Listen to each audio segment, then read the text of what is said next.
O sacrifício de Cristo tira os pecados. Esse é o título. Vamos ler a palavra de Deus que diz assim: essas coisas que eram cópia das realidades celestiais deviam ser purificadas desse modo, mas as próprias coisas celestiais exigem sacrifícios bem melhores. Cristo não entrou num lugar santo feito por seres humanos, que é cópia do verdadeiro lugar. Ele entrou no próprio céu, onde agora aparece na presença de Deus para pedir em nosso favor. O grande sacerdote entra todos os anos no lugar santíssimo, levando consigo sangue de um animal. Porém, Cristo não entrou para se oferecer muitas vezes. Se fosse assim, ele teria que sofrer muitas vezes desde a criação do mundo. Pelo contrário, uma vez por todas ele apareceu agora, quando os tempos estão chegando ao fim, para tirar os pecados por meio do sacrifício de si mesmo. Cada pessoa tem de morrer uma vez só e depois ser julgada por Deus. Assim também Cristo foi oferecido uma só vez em sacrifício para tirar os pecados de muitas pessoas. Depois ele aparecerá pela segunda vez, não para tirar pecados, mas para salvar as pessoas que estão esperando nele. Amém. Vamos sentar, irmãos, pode sentar. Nós hoje temos a oportunidade de refletir aqui em Hebreus.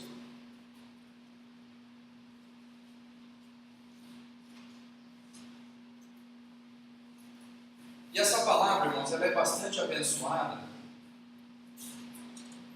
E o livro de Hebreus é muito interessante. Eu comentava semana passada que não se tem certeza de quem escreveu o livro de Hebreus. Uns dizem que foi o apóstolo Paulo, outros que foi Lucas, outros que foi Priscila e Áquila. Mas nós sabemos que o escritor de Hebreus era alguém com grande conhecimento da cultura hebraica e também da cultura grega. Ele tinha conhecimento de ambas e fazia muitas comparações. E os primeiros capítulos de Hebreus, ele faz um esforço para mostrar que Jesus é superior a Moisés. É a primeira tarefa que ele desempenha. E ele mostra que Jesus está acima do principal profeta do judaísmo. Que Jesus é o grande profeta, é o profeta que veio e está acima de Moisés. E agora, um pouco mais no centro do livro, e para o final, caminhando para o final, ele fala que Jesus também está acima do sacerdócio levítico. Jesus está acima do sacerdote, está acima de Levi, o sumo sacerdote escolhido por Deus. Então, nós temos assistido aí a novela na Record, eles estão falando ali, a minissérie, falando da escolha de Arão, como que foi ali, que era da tribo de Levi, e da tribo de Levi foi eleita essa tribo sacerdotal, uma tribo que não tinha herança, não tinha terra, eles viviam uma vida simples. Eles não tinham como lavrar a terra e enriquecer com o produto da terra, eles não tinham terra nenhuma. Só tinham a casa deles, a cidade deles não era provida de terra, que era a principal forma de subsistência, a principal forma de exercer o trabalho. Era uma sociedade agrícola. Então, para você crescer materialmente, você tinha que ter terra, plantar e colher. Então, eles não tinham isso. Então, eles viviam da fidelidade do povo. E então, eles pregavam o Evangelho, falavam da fé em Deus, da crença, da fidelidade aos mandamentos de Deus, e essa fidelidade dos demais provia o sustento deles. E aí o que acontece? Essa tribo de Levi, mais lá na frente, nós temos, saindo de Levi, lá do patriarca Abraão, Isaac e Jacó, teve o filho Levi, era tataraneto de Abraão. Aí veio lá na frente Arão, que foi escolhido o sumo sacerdote, o primeiro sumo sacerdote. E o livro de Hebreus vem dizendo que Jesus é um sumo sacerdote acima da tribo de Levi, acima de Arão, que ele vem da linhagem de Melquisedeque, e Melquisedeque não tinha linhagem, não sabe o início nem fim, não sabemos muito sobre ele. E Jesus também vem assim, ele não é da tribo de Levi, não foi por descendência, não foi por um direito natural, humano, por consanguinidade, porque ele era a sequência da tribo de Levi, não. Ele foi nomeado diretamente por Deus, era uma nomeação sobrenatural, ele vinha de outra tribo.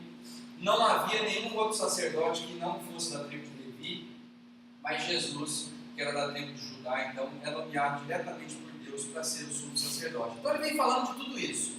Então ele mostra essa história, né, dos judeus, ele mostra tudo o que aconteceu no passado, e ele diz, olha, agora chegou Cristo, e Cristo é maior que a tribo de Levi, tribo é maior que o sacerdote Arão, que o sumo sacerdote Arão.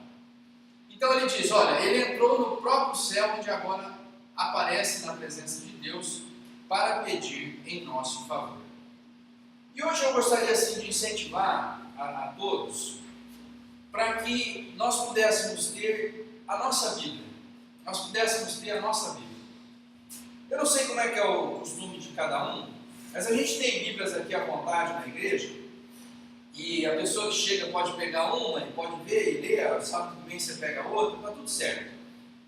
Mas eu gostaria de incentivar cada um ter a sua Bíblia, você ter a sua, a Bíblia que é a sua de leitura, que você usa em casa, que você talvez traga para a igreja, mas a sua Bíblia. Por que a sua Bíblia? Porque você marca os versículos, você lembra onde eles estão.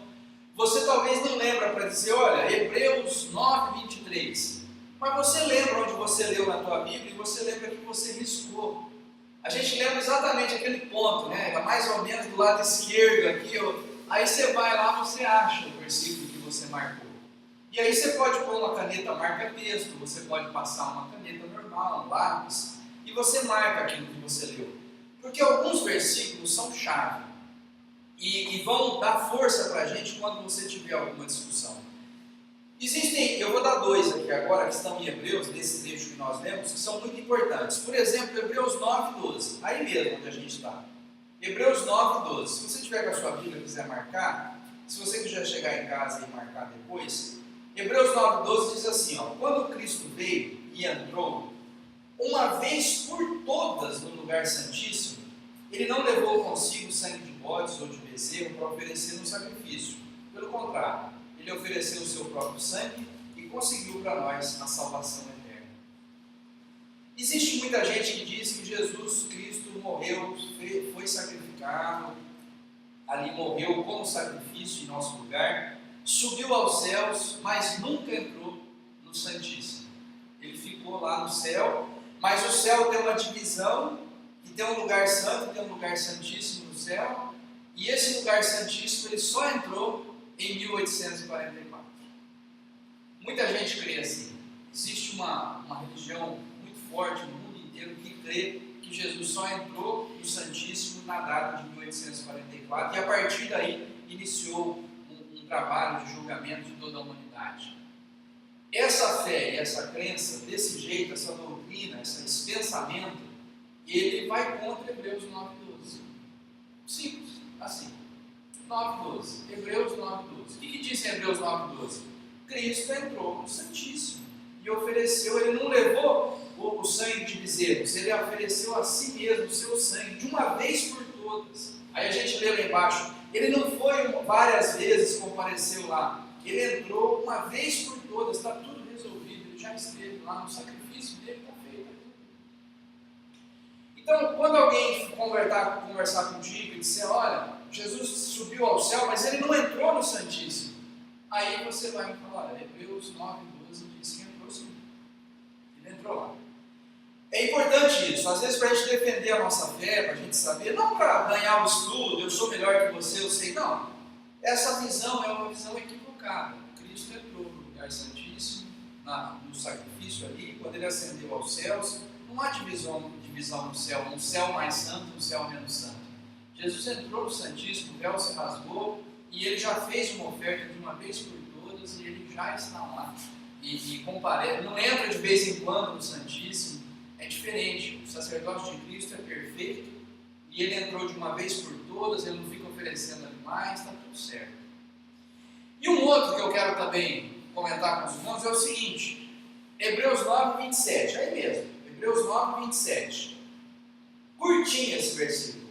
Cada pessoa tem de morrer uma vez só e depois ser julgado por Deus. Existe uma religião no mundo inteiro que surgiu na França e que diz que as pessoas morrem, mas ela volta, ela reencarna, ela entra de novo numa nova vida e ela tem uma nova oportunidade para fazer o bem. se ela não se aperfeiçoou, se ela não fez o bem como deveria, ela morre e depois ela volta e tem uma nova chance, tem várias chances de se aperfeiçoar. E essa doutrina, esse pensamento, essa religião, ela acaba deixando as pessoas assim, com uma ideia de que eu não preciso me esforçar agora, né? Se eu não for legal agora, tudo bem, na próxima eu tento de novo, né? Na próxima encarnação eu vou ter outra chance. Essa vida não deu para eu ser uma pessoa boa, na próxima eu tento. E aí, isso não é verdade, a nossa oportunidade é agora. Estamos vivos, é o que nós falamos a semana passada, é o hoje, né? Quando a Bíblia diz hoje, enquanto esse hoje das Escrituras se referir a nós, é para nós, é sobre nós hoje.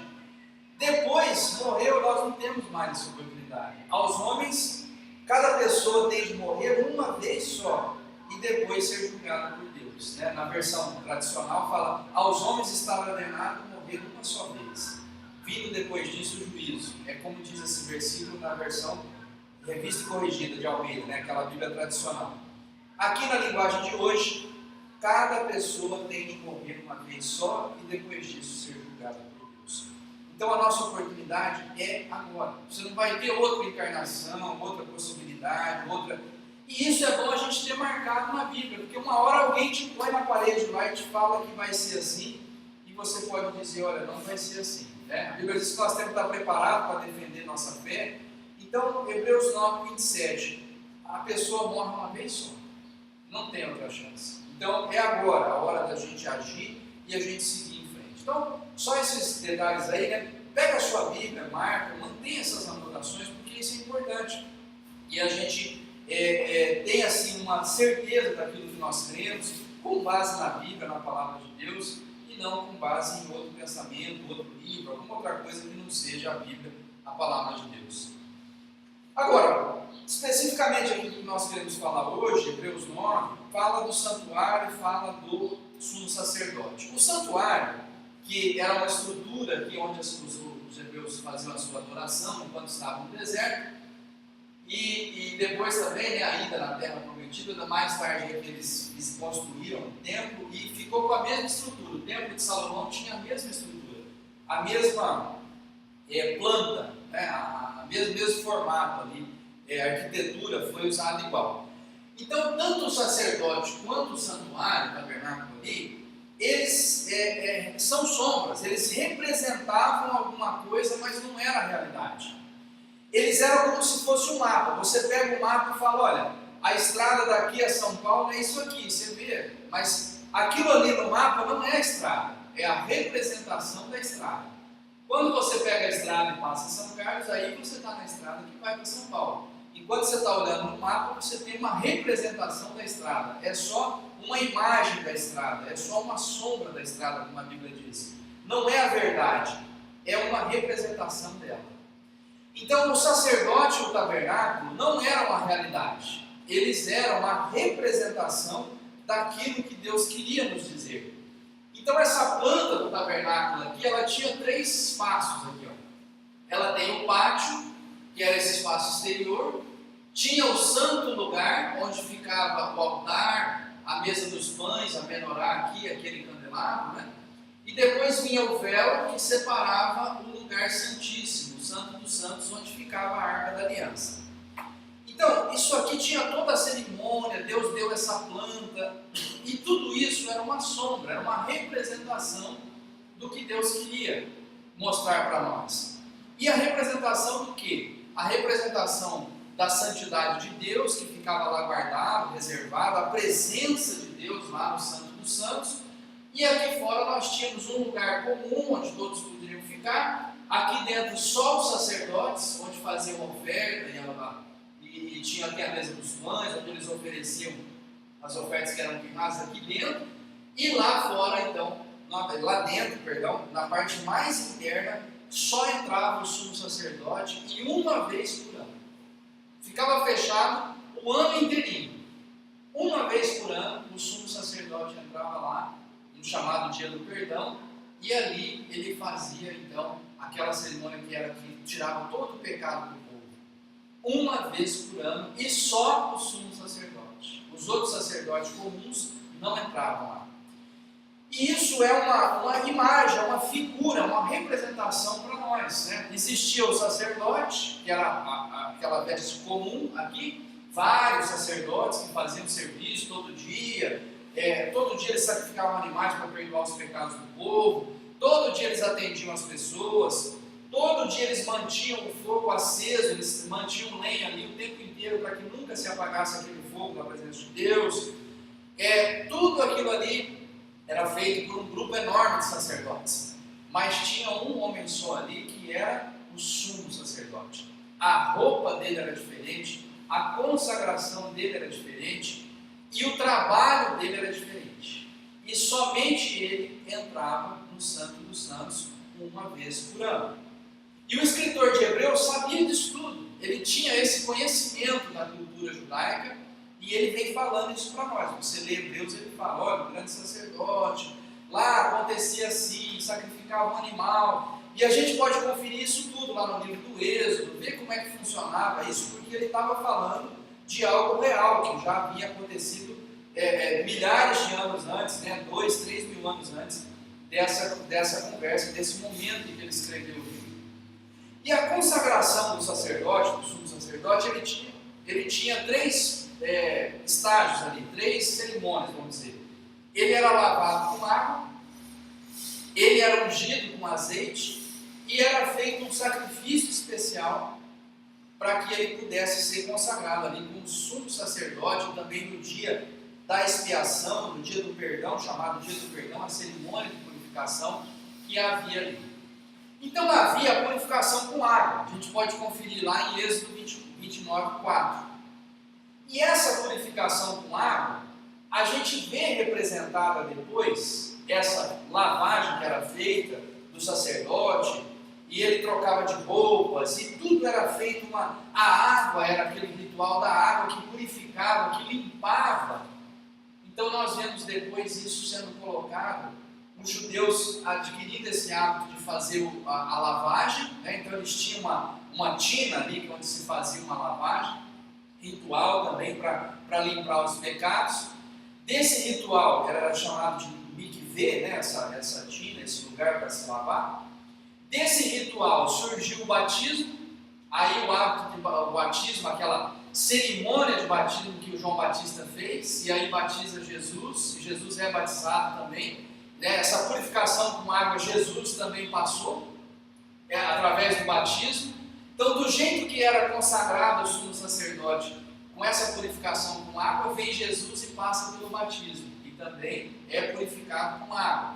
E nós hoje temos também o batismo, se formos fazer essa comparação, hoje também nós somos batizados. Mas Jesus, ele também passou por essa outra purificação, que era a unção com azeite. Então, vem depois a unção do sacerdote. Lá você também podemos ver em Êxodo 30. O que acontece na unção ali? O sacerdote era ungido. Olha, como eles ungiam o rei, depois jogou o óleo na cabeça de Davi, jogou óleo na cabeça de Saul, e ungia o rei. Aquela unção era um ato de que você então está separado para esse trabalho. A unção do rei era uma cerimônia que dizia, ele agora é o rei. Era sacramentar. Hoje, como a gente faz a diplomação do político, o político foi eleito, tudo, mas ele não está no cargo ainda. Aí vem o dia da diplomação, ele recebe um diploma e ele toma posse do cargo. Então, aquela unção com óleo era diplomação, essa pessoa está separada para ser o nosso rei. E aí o sacerdote também era ungido, ele era separado para ser o sacerdote. E Jesus, um dia, no batismo dele, ele recebeu uma unção, mas não foi derramado óleo sobre ele. Foi derramado sobre ele o Espírito Santo. Ali, Jesus no batismo, vem o Espírito Santo como pomba, e Jesus vem uma voz do céu, e Deus diz, olha, esse é meu filho amado, em quem eu tenho prazer, e que muito me alegra. E aí o que acontece? Nós vemos hoje também o crente sendo ungido, nós recebemos o Espírito Santo de Deus, nós somos batizados e é imposto as mãos, e nós temos ali, recebemos a unção do Espírito Santo para seguir em frente. Não a unção com óleo, mas a unção do Espírito Santo para tocar a nossa vida. Jesus também recebeu essa consagração, essa separação, e a partir dali, daquele batismo, e da unção, ali da presença de Deus ali, confirmando que ele era o Filho de Deus, Jesus começa o seu ministério. E aí ele saindo das águas, ele já começa a fazer os milagres, e ali ele começa o seu ministério, o seu trabalho, a sua pregação, e ali ele começa a ter os seus discípulos, a fazer a escolha dos discípulos. Começou o ministério de Cristo, quando ele então recebeu ali essa unção. E por fim, a última coisa que acontecia na consagração do sacerdote era o sacrifício de 2 cordeirinhos. Um por ele mesmo, pelos pecados dele, pela pessoa dele, e um outro pelo povo. Então eram 2 animais que eram sacrificados. 2 animais. Um por ele mesmo e outro pelo povo. E o que acontece? O escritor de Hebreus fala, não, Jesus não tem esse negócio. Jesus era sem pecado, ele não precisa apresentar sacrifícios por ele. Ele apresentou um sacrifício uma vez só e por toda a humanidade e de forma derradeira, não acabou, não tem que ficar oferecendo todo ano. Então ele mostra Jesus assim superior numa outra condição, fazendo um sacrifício diferente, uma forma diferente, ele ofereceu a si mesmo. Então Jesus ele recebeu a consagração dele para ser sumo sacerdote, foi o batismo ali, a lavagem pela água, a unção de Deus, mas o sacrifício não aconteceu, porque o sacrifício era ele mesmo. Ele foi sacrificado por nós, e depois do ministério dele, os 3 anos e meio que ele passou pregando, ele então foi sacrificado em nosso lugar. Mas Jesus, ungido sumo sacerdote, o escritor de Hebreus diz, ele está no céu agora, ele está lá intercedendo por nós, ele está do lado direito de Deus, ele está lá na presença de Deus, e tudo isso que aconteceu para trás era sombra. Era sombra. Tudo isso que aconteceu era sombra. A realidade é Cristo. Ele dizia isso. E está lá em Colossenses 2,17. Nós já lemos essa carta de Paulo aos Colossenses 2,17. Ele fala lá exatamente isso. Tudo isso é apenas uma sombra daquilo que virá. A realidade é Cristo. Tudo era sombra. Então a gente fala assim, nossa, mas aquele tabernáculo, todos os detalhes, tudo aquilo que aconteceu ali, olha, todas as coisas que foram ditas, a separação dos judeus como nação santa, eles tinham lá o sábado, que era o dia consagrado, eles tinham lá as leis sobre a alimentação, eles tinham que se separar dos outros povos, eles tinham a circuncisão, eles tinham o sacerdócio. Aí ele vem e diz, tudo isso era sombra. Tudo isso era sombra. A realidade é Cristo. A realidade é Cristo. Tudo isso apontava para Cristo. Aquele sacrifício dos animais apontava para o sacrifício de Cristo. Aquele sumo sacerdote apontava para Cristo. Aquele sacerdote não tinha poder de perdoar pecados. Aquele sacrifício não tinha poder de perdoar pecados. O sangue dos animais não tinha poder para perdoar pecados. Tudo isso era sombra. A realidade é Cristo. Tudo isso era sombra. Hebreus nos diz isso. Tudo isso era sombra. Tudo isso era uma forma de Deus mostrar para nós Cristo. A maturidade dessa fé, a conclusão de tudo isso que estava acontecendo ali, aconteceu em Cristo. Então veio Cristo superior a Moisés, veio Cristo superior a Levi, veio Cristo superior a Arão, sumo sacerdote, veio Cristo e Ele é a realidade. Tudo que aconteceu antes dele eram sombras, eram representações da realidade, era um mapa, mas não era a estrada. Agora nós conhecemos a estrada. E esse paralelo entre sombra e realidade, a gente vê assim lá na purificação, o batismo, a unção é o Espírito e o sacrifício é Cristo sacrificado por nós. E hoje sim, nós podemos dizer que existe a nação sacerdotal. Porque a nação sacerdotal são pessoas que passaram pelo batismo, têm o Espírito Santo de Deus no seu coração e aceitaram o sacrifício de Cristo para a sua salvação. Hoje nós somos os sacerdotes. Hoje nós somos as pessoas que pregamos o Evangelho, somos a pessoa que leva a salvação através do poder, do sacrifício de Cristo, do batismo, mas nós estamos levando a salvação, nós estamos fazendo esse trabalho, que era o trabalho que foi confiado a Israel. Então estamos nós aí fazendo. Está escrito lá em Hebreus. Tudo que aconteceu para trás era sombra. A realidade é Cristo. Tudo que aconteceu para trás, sombra, é representação da realidade. Não era aquilo o final, não era a caminhada para chegarmos no final. Mas a realidade chegou agora.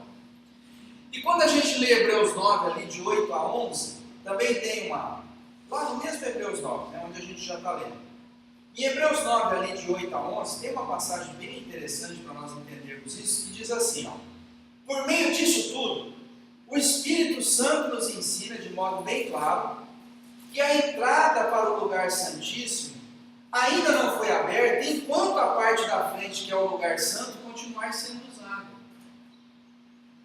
Então, se nós estamos usando o lugar santo, o santíssimo não está aberto, não pode ser usado ali.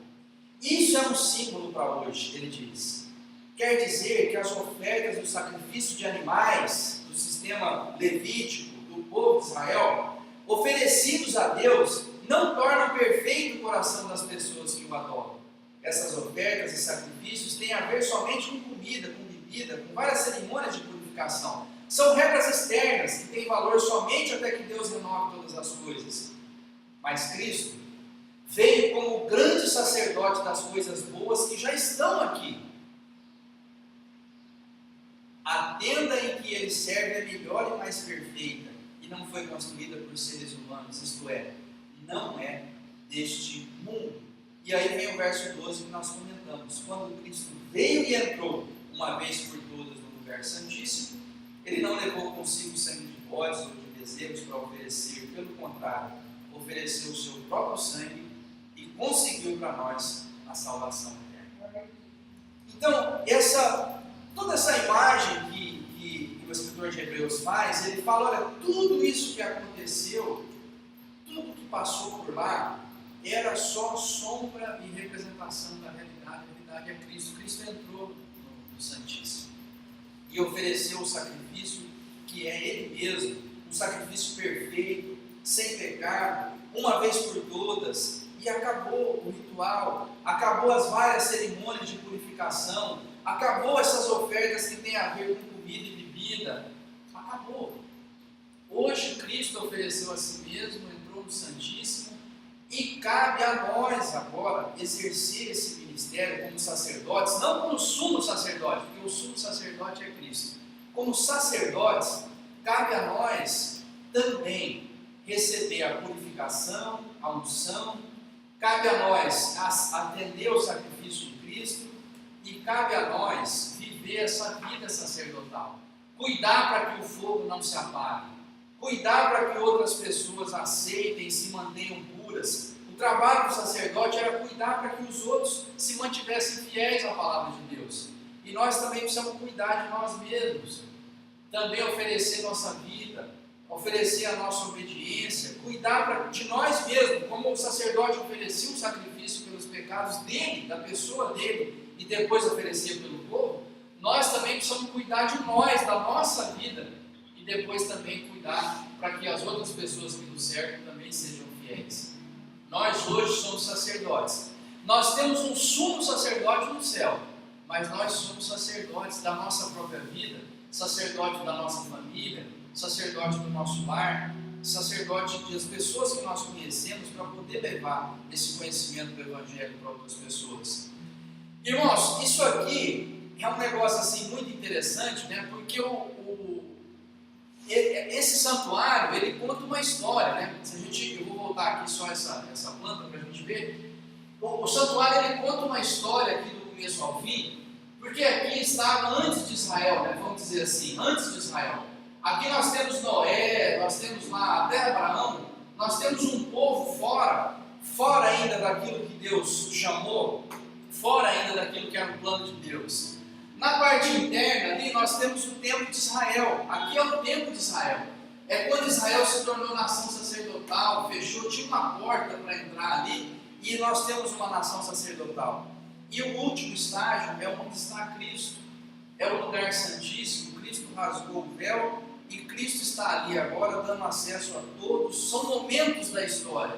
São momentos da história para a gente acompanhar e e para a gente ver ali. Porque agora a realidade é Cristo.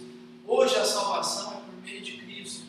Hoje nós nos achegamos a Deus por meio de Cristo. O Luiz falou daquela comparação da energia elétrica. Nós tínhamos essa dependência, nós precisávamos. Israel estava lá como distribuidora. Quem quisesse servir a Deus tinha que ir para Israel. Tinha que fazer parte do povo de Israel. Tinha que ser circuncidado. Tinha que aceitar o Deus de Israel, mas também toda a cultura de Israel. E hoje nós podemos ir lá e ligar o nosso aparelho lá na hidrelétrica, Nós temos acesso a Deus através de Cristo.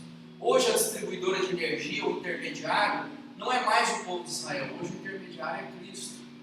A Bíblia fala que Cristo é o único mediador entre Deus e os homens. Então nós podemos nos achegar a Deus através de Cristo. E aí, irmãos, vem aquilo que é o mais interessante, Concluímos essa fase da história. Teve um tempo sem Deus, houve um tempo em que Israel representava Deus, e há o tempo agora da igreja, em que nós nos achegamos a Cristo, e nos achegamos a Deus através de Cristo, e a igreja está fazendo esse trabalho. Agora, essa história, irmãos, essa trajetória toda, só nos enche de certeza da volta de Cristo. Porque tudo apontava para Cristo, e Cristo veio. O sumo sacerdote apontava para Cristo, sumo sacerdote. E Cristo chegou, foi batizado, recebeu a unção e foi sacrificado por nós. O povo de Israel representava Cristo, um povo separado, de boas obras, nação sacerdotal. Chega Cristo. Sacerdote de uma nova aliança, de um novo pacto de Deus com os homens. Chega Cristo. E aí, 4.000 anos de história falando de uma redenção, falando de uma salvação, falando do Filho de Deus que viria e pisaria a cabeça da serpente, desde o Éden. 4.000 anos de história se cumpriu em Cristo. Jesus se levantou na sinagoga um dia e falou: hoje se cumpre essa palavra aqui de Isaías. O Senhor me ungiu. O Senhor me ungiu para fortalecer os fracos, para livrar os cativos. E aí a gente olha e fala: cumpriu aquela promessa, cumpriu aquela profecia. 4.000 anos de história, para Deus o tempo não faz diferença, cumpriu. Agora nós estamos vivendo aquele momento final ali, dentro do Santíssimo, naquele esquema, estamos ali aguardando apenas a volta de Cristo. Aguardando apenas a volta de Cristo. E aí, de novo, Hebreus 9, 27. Cada pessoa tem de morrer uma só vez e depois ser julgada por Deus, porque Cristo aparecerá pela segunda vez, não para tirar pecados, mas para salvar as pessoas que estão esperando. Irmãos, se cumpriu lá atrás a primeira vinda de Cristo, se lá atrás houve uma espera de 4.000 anos, mas Jesus veio e implantou a nova aliança, se lá atrás houve uma espera de muitas profecias que o Filho de Deus nasceria de uma virgem e livraria toda a humanidade dos seus pecados, seria sacrificado por nós, e as pessoas esperaram milhares de anos, mas aquela profecia se cumpriu.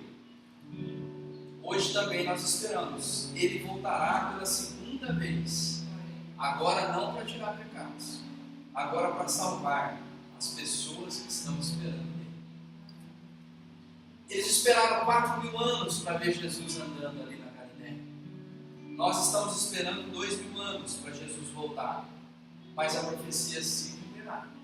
A profecia se cumprirá. Assim como ele veio a primeira vez e cumpriu tudo aquilo. Eram sombras, eram representações dele. Ele vem e cumpre rigorosamente aquilo. Quando a gente estuda isso é maravilhoso, porque a gente vê que Jesus morreu no dia e na hora que era feito o sacrifício. Jesus morreu no lugar daquele cordeiro, por isso ele é chamado Cordeiro de Deus. No dia e na hora do sacrifício do cordeiro, Jesus estava lá sendo sacrificado por nós. E hoje, irmãos, nós não terminamos a história. Aquele esqueminha lá não acabou, ele está seguindo. Como a gente é limitado, a gente fica: meu Deus, quando será a volta de Cristo, Será que eu vou assistir a volta de Cristo? Será que eu vou morrer antes e vou só ressuscitar no último dia? Eu não sei como vai ser, mas nós podemos ter certeza, irmãos, como Jesus veio a primeira vez, ele voltará a segunda vez. Como ele veio na primeira e cumpriu dia e hora tudo que estava determinado sobre ele, tudo que estava profetizado sobre ele, tudo que estava sendo aguardado sobre ele, ele voltará a segunda vez, no dia certo, na hora certa, e os que estão nos sepulcros ouvirão a sua voz, e nós que estivermos vivos seremos transformados. Está escrito, está escrito. A mesma palavra que previu a vinda de Cristo e o seu ministério, o seu sacrifício, também prevê a segunda vinda de Cristo e para a salvação daqueles que esperam.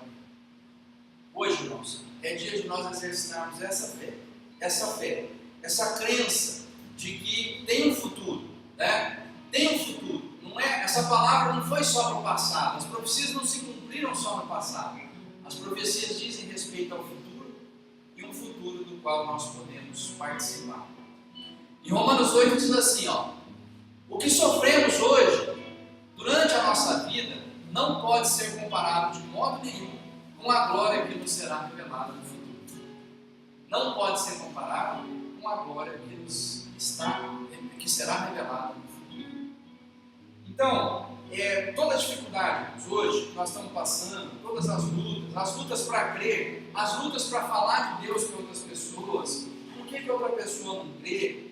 E aí eu quero reforçar com os irmãos, toda quarta-feira, vamos nos lembrar de orar pelas pessoas que ainda não conhecem o Evangelho, especialmente aqueles das nossas famílias.